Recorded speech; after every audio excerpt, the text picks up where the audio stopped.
Welcome to today's episode, the podcast where we discuss the most recent installments of a different series every show. It is Monday, November 10th. One of everyone's favorite shows ever is Breaking Bad. Yeah? Yeah, it's literally number one on IMDb. Is it still?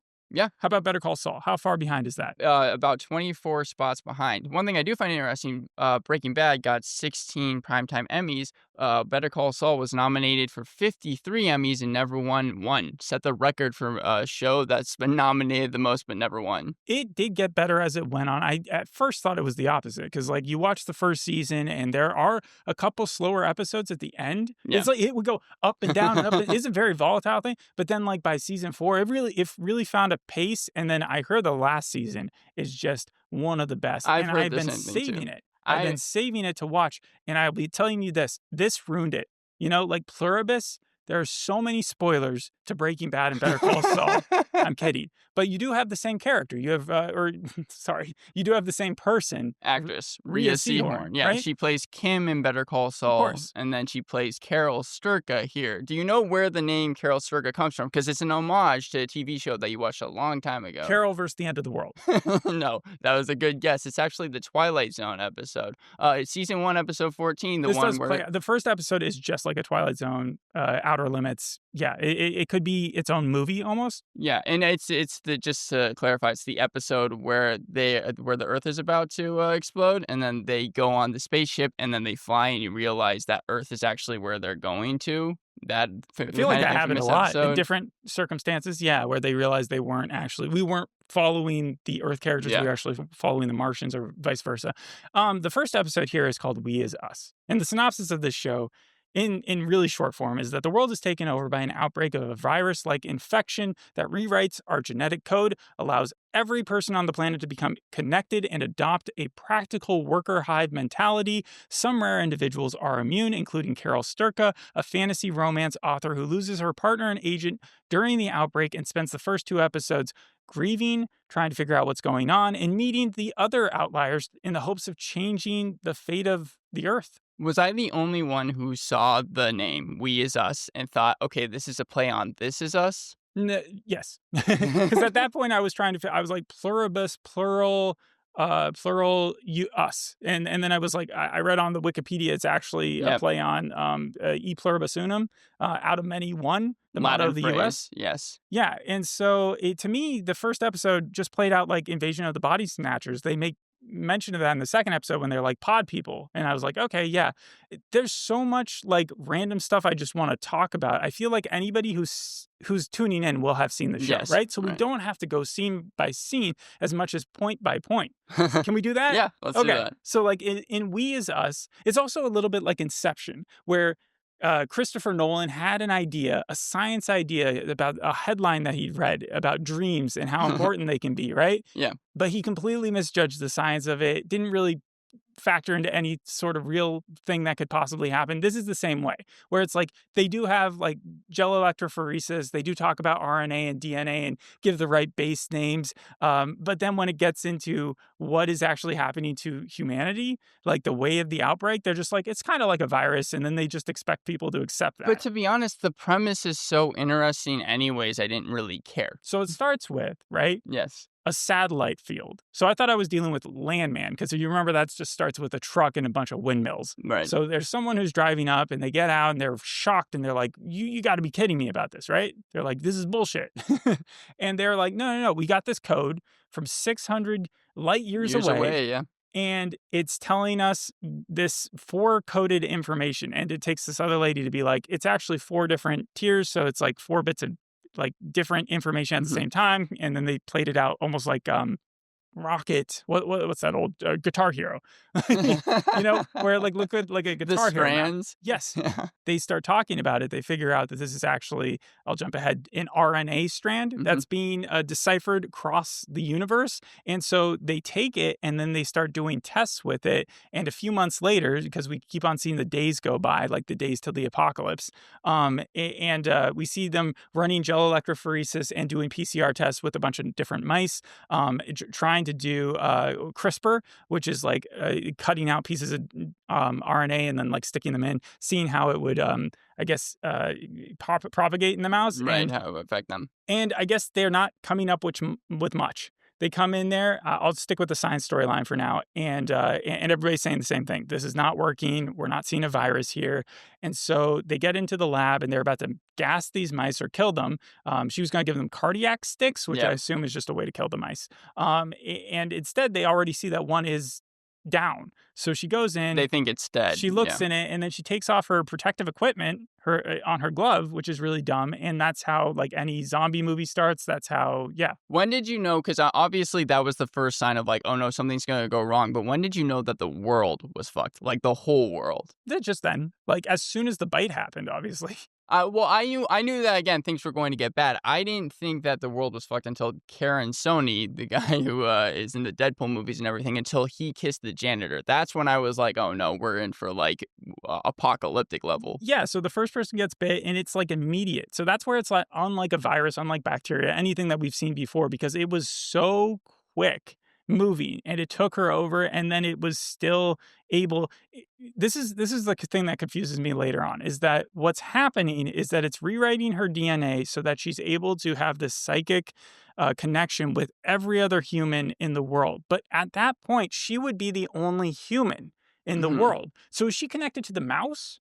Like, that's the only other person with that rewritten code. Yeah. But what we've seen later on, or what we're led to believe, is that no other species on the planet has this interesting code, and that it's not receivable by any other species except for humans, because we don't see them talking Aquaman style to dolphins in episode 2. In fact, they're just trying to preserve the wildlife. It may have made more sense, and I understand that probably the mouse being alive was a big hint to something that's going to come, but it may have made more sense had the mouse just been her and died, and then it was just kind of passing that on. I may have answered my own question too, because they do say in episode 2 that they release all the animals in the zoo. And why would they do that? Because obviously if they've been raised in captivity, they couldn't survive even if humans were all being nice to them in the outside world. But if they are connected on the same weird RNA enabled strand that has rewritten their code as well and made them telepathic,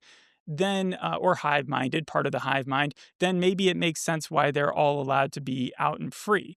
That really confused me in the second episode. I was like, they even said there were a few maulings. So if it was the case that they were all on the same sphere of mind, then why would there have been maulings? I don't think that this is a cross-species thing. However, that's how it starts. It starts with a mouse biting the human to get it into their thing. It always starts off with like a rabid beast. Like I remember in Contagion, it was like a bat or something. Right. But again, it's not like there's an evil thing that's happening to the first lady. So in her mind, I'm just wondering what's causing her to infect other people, because she's the only one in there right now.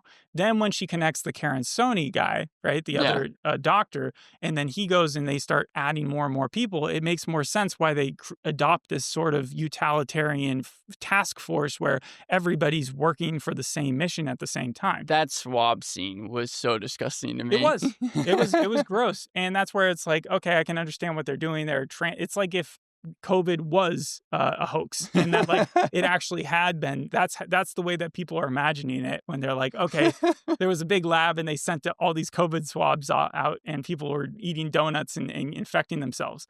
So what's the other storyline we get? We get Carol. She's at a Barnes & Noble. She's doing a book reading for, did you get what her name was called? It was something of the Waikaro? No, it reminded me a lot of like Sarah J. Maas's like Throne of Glass. It's basically those type of books. Like it's supposed to be a fantasy romance. You got a lot of middle-aged women who are very, very interested in these kids, these characters. That I thought was a great joke, because you never see like any teens or any kids there. It's just all moms. Except you also see, I think there was a standout cameo with the guy from Severance. You know, I looked it up to see if that was him. It's not listed on his IMDb or Wikipedia. But it looks so much like him. But he did look a lot like him. He was in line, yeah. It was very little of that interaction at Barnes & Noble was scripted. A lot of them were just kind of told what they should do, but a lot of the lines, because they did cut around it, did a montage of just her experiences. The guy brought a sword with him, being like, don't touch this, it's very sharp. And then she leaves with her agent, and we learn that Helen. she is fed up with this work that she's doing. She finds it pretty crappy. I guess she just likes making pay a living, but at the same time, it's not like her end goal. Her end goal is to write her own book, which she's already started, something, the Chrysalis.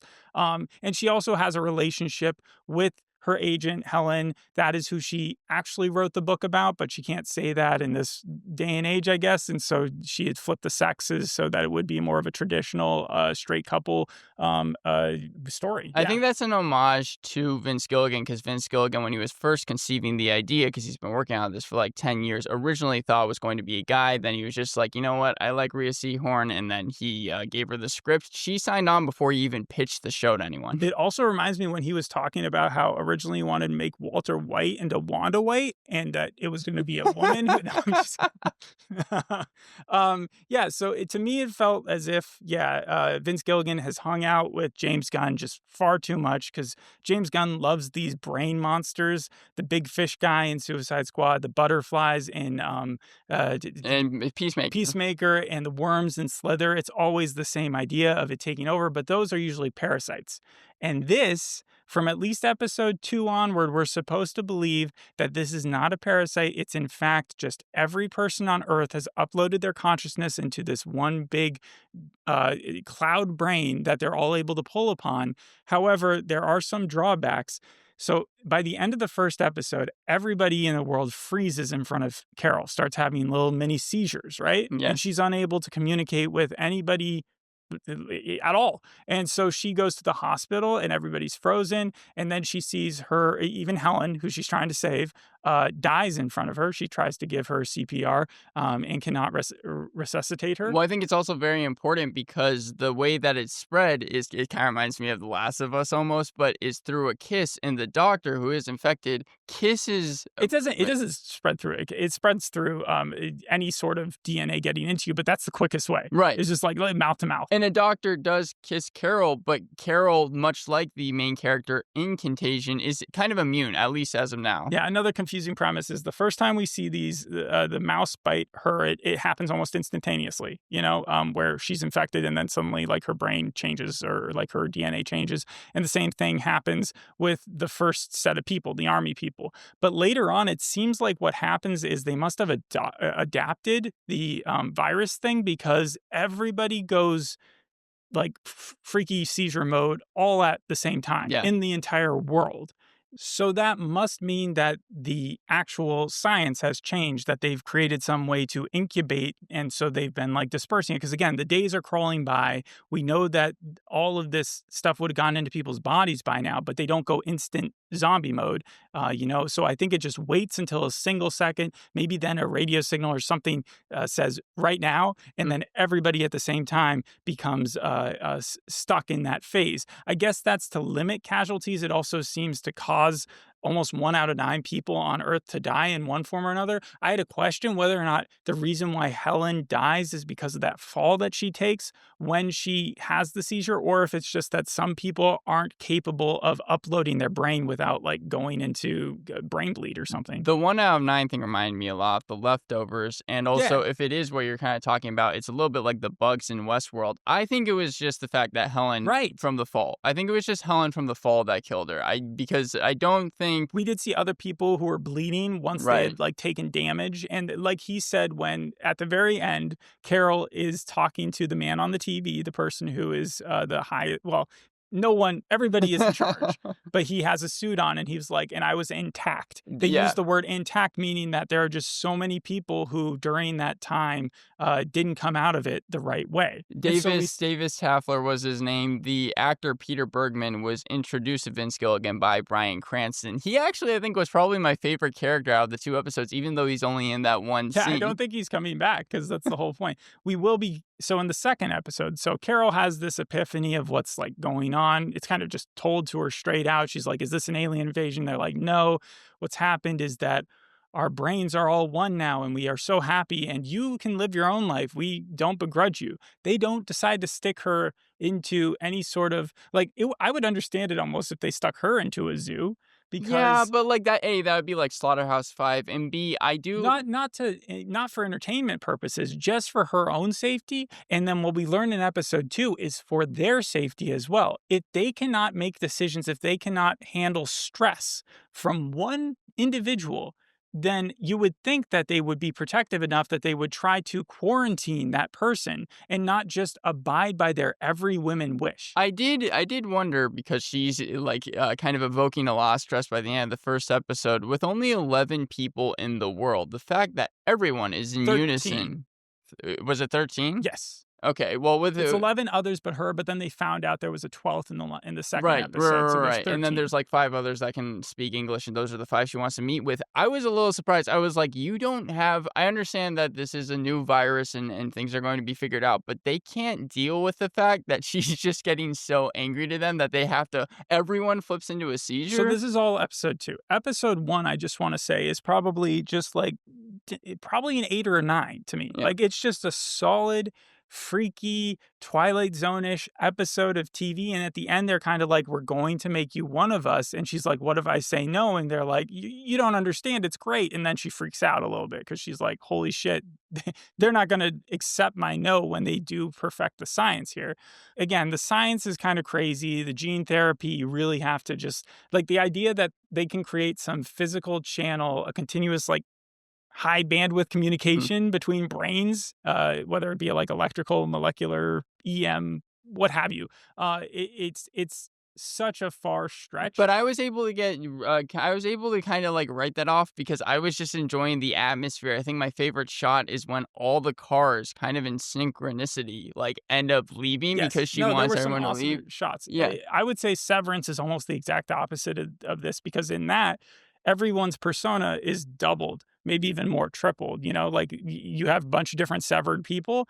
In this, it's all about bringing them all together. Hmm. You know, what happens if in Severance they get infected with this puppy?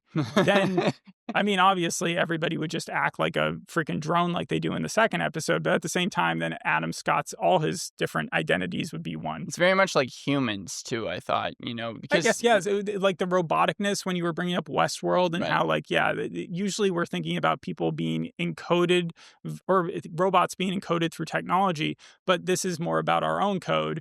And it's just ironic because that one guy passed away. Watson passed away over the last couple of days, who had helped like coin or figure out how DNA worked, the structure of DNA. Episode 2 is called Pirate Lady. And this is the one, it's called Pirate Lady because the book that Carol had written, right? The Waitara book, right. with the main character, the dude in that, this is like the lady version of that. And they thought that it would be the best version to talk to her. And by the end of the episode, she does sort of fall in love with this character. So you think that's where it's going? You think that like that's I where don't know. I don't know yet, but episode 2, I have a lot more issues with than episode 1. Episode 1, I felt kind of like you could fill in the gaps with your own like headcanon. But by episode 2, where they start giving you answers, is where even more questions come about. And that's where it is. It's like episode 1 kind of gave you the premise, but they really tried to expand it in episode 2. And I give the show props for at least not kind of waiting for us to see the other people that have this rare thing where they're not getting infected. But when you start trying to answer things and the answers just really don't compute, that's when you run into some problems. When we talk about answers that don't compute, let's get into that. So we're led to believe that everybody is now one consciousness, right? Yeah. And they all kind of work together. That's what we see in the first scene. I really like the shots that they did where it would be like 10 minutes where you just kind of watch people go about their day doing activities, but clear as day to anybody who's watching it that they all know what's going on. Very little dialogue, They too. don't have to speak to each other to know.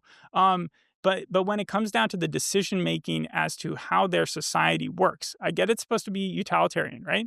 Everybody is supposed to work for everyone's good, right? Yeah. And so they've chosen to be vegetarian. If they did a popular vote of everyone in the world, would we really choose to be vegetarian? Like, that's kind of a strange one to me. And then it says that they wouldn't hurt a fly. Like, right. You would try not even an insect.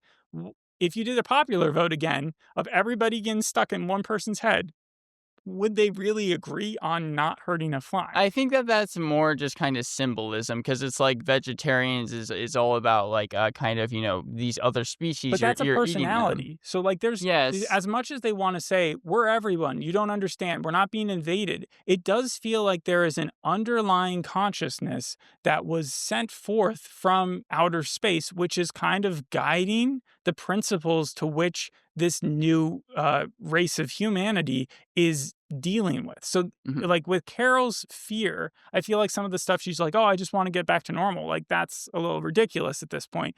But her fear that this isn't all it's made out to be, I feel like that's grounded because there's no reason why, if everybody was working together, they would be this way, but especially the way that they're treating these people. So we see Carol get mad at Pirate Lady, right? Yeah. And she says, you guys fucked this all up, right? Like, it's your fault. And they freeze again, and this causes 11 million people to die. Yeah. This is a fool me once scenario. Once she does that one time and they realize how weak they are, or everyone in the world realizes how weak they are, if they still consider life to be precious, which they tend to say that they do, they won't even hurt a lobster.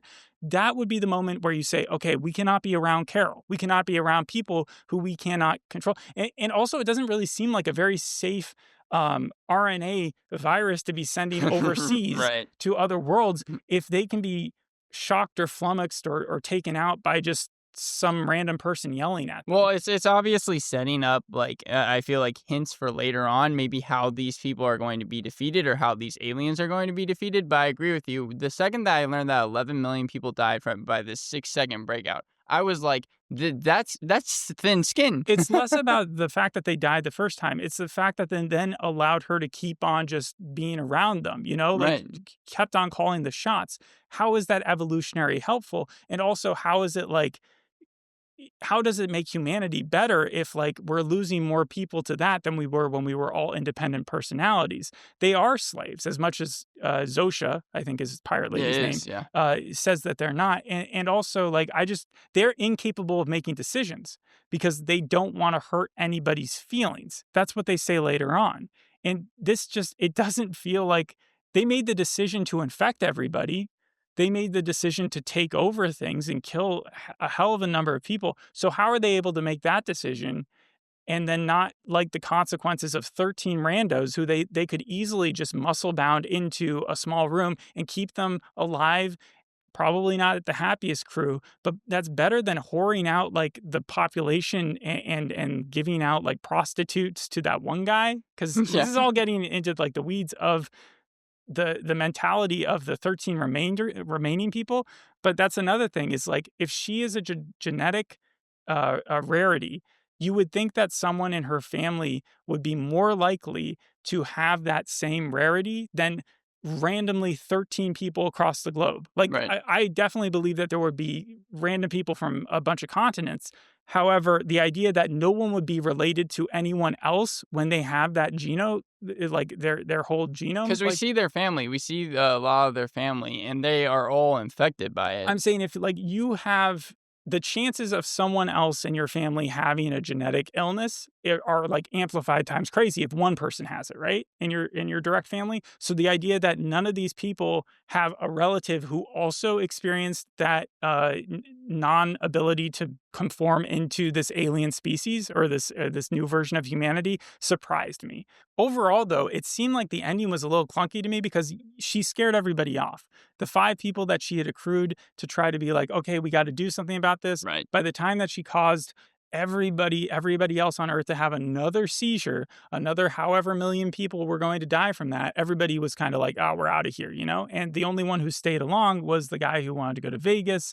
I think his name is Kumba Diamante in the show. By that time, it was more of a comedy, and it felt like like Last Man on Earth style comedy, where the bigger decision for her was not what do we do about humanity now, but it was more whether or not I got to keep my own personal assistant Zosha with me, because she could have just walked up to the pilots, because that's how they left things. Was she saw Zosha and this guy who's going to L.A. or to Las Vegas, getting on the plane together. She could have gone over to the pilot and said, "Hey, could Zosha come back?" And immediately through, If they're all connected, yeah. they are all connected. Yeah. Zosha would have just walked off the plane. Instead, we see like this kind of over the top scene where she demands the plane stop and she runs out in front of the other plane. Yeah, arms Why is up. that necessary? It didn't make a lot of sense. I'm hoping that not a lot of those type of scenes happen again because, yeah, when you have everyone connected, that's kind of what makes this series cool. And it seemed like I almost forgot that in the final 5 minutes. What would your overall score be for this For episode series? 1, it was like an 8 or a 9. For episode 2, I would bring that down to like a 6. Still fun to watch, but like I was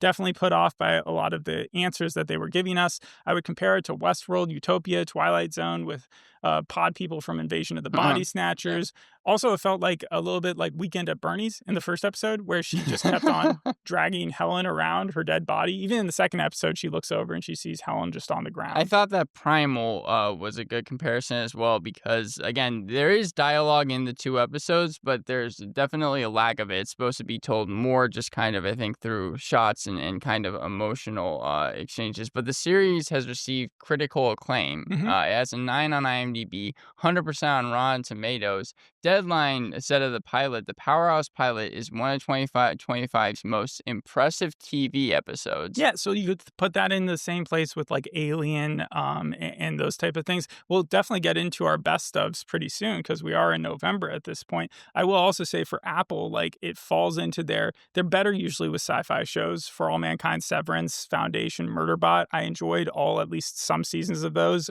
Invasion is not my thing, but like for the most part, Apple knows how to hit these off. And with Vince Gilligan at the helm, just like with Better Call Saul, episode 2 could be just like one of the Better Call Saul episodes I didn't like, and then he was able to like turn it all around. I think it is because Collider gave the series a 10 out of 10. BBC called it one of 2025's most smartest shows, and then, it's smart. Yeah, The Guardian called the show incredible, but then gave it 4 out of 5 stars. So I think that like I'm willing to say that episode 2, and I'm hoping this is the case, was just kind of weak, and that the rest of the episodes kind of make up for it.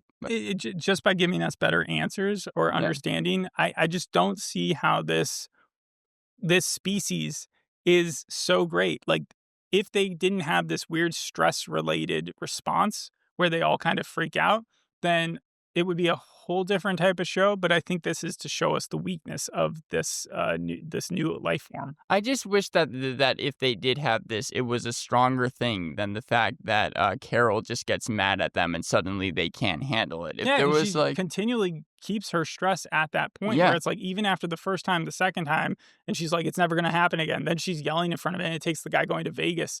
I don't understand though why they keep on giving that guy like people who are just going to like sleep with him. Like it's still humans, right? Like it's still their brains, and except you're sleeping with the entire range of humanity. Well, I think what it was that the guy was, at least this is what I got, and maybe they'll explain it later, but I think he was normal, and then when he heard from whoever that, he just had to dial 0 for anything, he was like, I'm just going to take this to the extreme, get a plane. He's living up his genie wish. Like, I get his character. I just don't understand why they're abiding by it. Why they're not like, yeah, we're not going to do that. Like, they won't make him lobster, but they'll sleep with him with any woman that he wants. He just asks for. Like, it doesn't equate, It feels like it's working by two different sorts of rules. And like, if for the sake of the television show, for me to understand it, I just want it to make sense. Anything else you want to say about it? I will give the series a 7.5 out of 10. First episode 9, second episode 6. So I'm pushing both your scores. Yeah, that works. It just means we're like-minded on this situation. Do you think that you would want to live in this world? No. I was a little surprised though that everyone out of the 6 people that she spoke to, including herself, that there wasn't one that was like, yeah, you know what, we probably shouldn't be doing this. We shouldn't be. We should try and fight this, because that's exactly where I would be. It's a losing battle. I mean, clearly it's a lost battle. So I didn't understand her thing of like, oh, who has a background in biology, as if they were going to beat out 8-9 million billion people in one person, in every single person's head. Yeah, no, I have no idea where it's going. So that's fun. So thanks for listening. We'll see you on the next episode. Hope you enjoyed this one. Bye. Bye.